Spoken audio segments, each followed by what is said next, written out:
దేవుని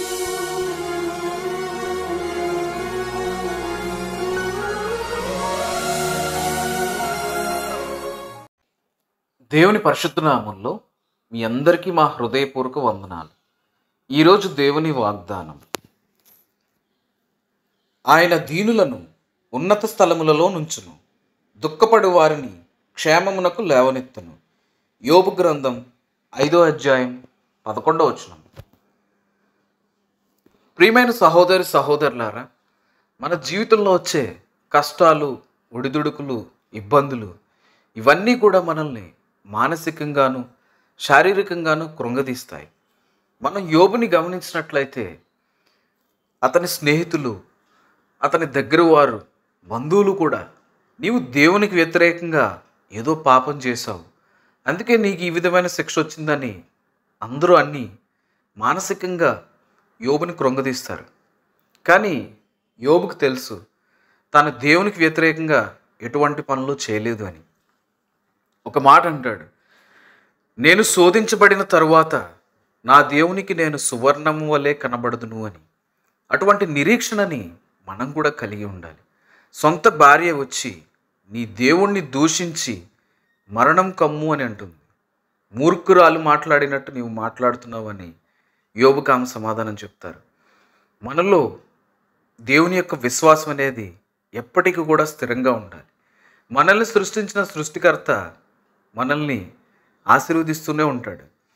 మనకి ఒడిదుడుకులు, ఇబ్బందులు కలిగినప్పుడు మన యొక్క నిరీక్షణని ఆయన పరిశీలిస్తాడు. దేవుని బిడ్డలైన మనం కష్టాలని, కన్నీళ్ళని చూసి భయపడి మన మనసును మార్చుకొని తిరిగి పూర్వ పాపం వైపు వెళ్లకుండా, ఆయన్ని విడిచిపెట్టేవారుగా కాకుండా మనం ధైర్యంగా ఉండాలి. యోబుని మనం ఆదర్శంగా తీసుకోవాలి.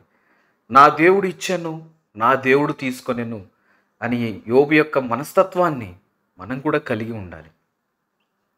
దేవుడికి ముందు ఆశీర్వదించిన దానికంటే యోబుకి అత్యధికంగా రెండంతలుగా దేవుడు అతనికి ఇస్తాడు. యోబు, అతని కుమార్తెలంత సౌందర్యవతులు ఆ చుట్టుపక్కల దేశంలో ఎవరూ కనబడరు. అటువంటి గొప్ప బిడ్డల్ని దేవుడు తిరిగి యోబుకు అనుగ్రహిస్తాడు. మీరు కూడా ఇప్పుడున్న పరిస్థితులను బట్టి, ఇప్పుడున్న కష్టాలను బట్టి, ఇప్పుడు ఎదురైతున్న ఇబ్బందులను బట్టి బాధపడకండి. ఇరుగు పొరుగు వారు, మీ బంధువులు, స్నేహితులు మిమ్మల్ని చులకనగా మాట్లాడిన, అవమానకరంగా మాట్లాడిన, నీ దేవుడు నీకేం చేశాడు, ఈ దేవుళ్ళలోకి వచ్చిన తర్వాత నీకేం జరిగింది అనేసి మిమ్మల్ని అనరాని మాటలు అన్నా సరే మీరు ఎటువంటి సమాధానం చెప్పకండి. మౌనంగా ఉండి దేవునికి ప్రార్థించండి.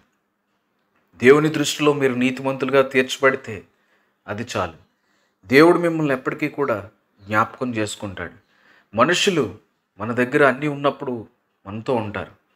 మన దగ్గర అన్నీ పోయినప్పుడు మనల్ని ఏదో రకంగా నిందించి, దూషించి, అవమానం పాలు చేయాలని చూస్తూ ఉంటారు. మనల్ని అర్థం చేసుకునేవారు ఎవరూ ఉండరు. కానీ మనల్ని అర్థం చేసుకుని మనల్ని అనుక్షణం కాపాడి మనల్ని రక్షించే దేవుడు ఒక్కడే ఉన్నారు. ఆయనే మనల్ని సృష్టించిన సృష్టికర్త, మన పరమ తండ్రి. ఈ విషయాలన్నీ కూడా తన ప్రవక్తల ద్వారా మనకి ముందుగానే తెలియజేశారు. ఆయన యొక్క ఆత్మ ఖడ్గం అనే వాక్యాన్ని ధరించుకొని ప్రతినిత్యం కూడా మనం ధైర్యంగా ఉండాలి. ఇహలోకంలో ఎదురయ్యే సమస్యలన్నిటినీ కూడా ధైర్యంగా ఎదిరించి మనం దేవునిలో నిరీక్షణ కలిగి ఆయన కోసం ఎదురు చూసే వారంగా మనం అందరూ ఉండాలి. అటువంటి కృపని దేవుడు మీ అందరికీ అనుగ్రహించునుగాక. ప్రార్థన చేసుకుందాం. అందరూ కూడా ప్రార్థనలో ఏకీభవించండి.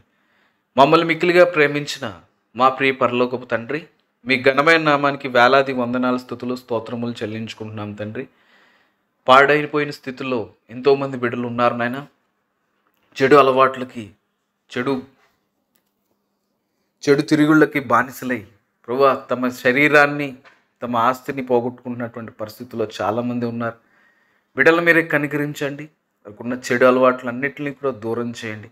చిన్న వయసులో చెడు అలవాట్లకి బానిసలు అవుతున్నారు ప్రభువా. బిడ్డలను లేవనెత్తండి. యవ్వన కాలంలో మీ యొక్క వాక్యాన్ని పట్టుకుని ప్రభువా, మీ యొక్క వాక్యం ద్వారా వారి హృదయాల్ని, వారి బ్రతుకుని సరిచేసుకునే ధన్యతని వారికి అనుగ్రహించండి.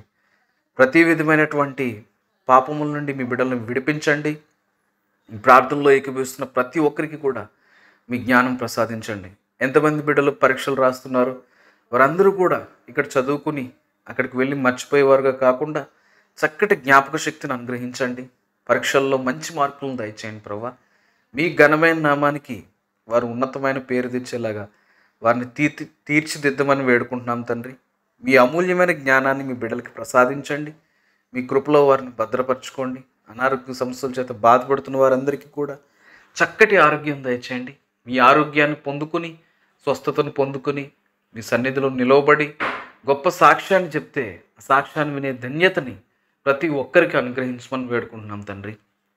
ఈ ప్రార్థనలో మాలో తప్పులుంటే క్షమించమని, ఈ ప్రార్థనలో ఏకీభవిస్తున్న ప్రతి బిడ్డను మీరే ఆశీర్వదించమని, వారికి ఉన్న ప్రతి సమస్యల్ని మీరే పరిష్కరించి మీ కృపలో మీ దయలో వారిని వర్ధలు చేసుకోమని, మా ప్రార్థనలో మాలో తప్పులుంటే క్షమించి ప్రార్థనకి ప్రతిఫలాన్ని అనుగ్రహించమని తండ్రి కుమార పరిశుద్ధాత్మ నామమున మిక్కిలి వినయంగా ప్రార్థించి అడుగు వాటి నెలను మనస్ఫూర్తిగా పొందుకుని ఉన్నామని నమ్మి విశ్వసిస్తున్నాం పరమ తండ్రి. ఆమెన్. దేవుడు తన పరిశుద్ధ వాక్యాన్ని దీవించి ఆశీర్వదించునుగాక. ఆమెన్.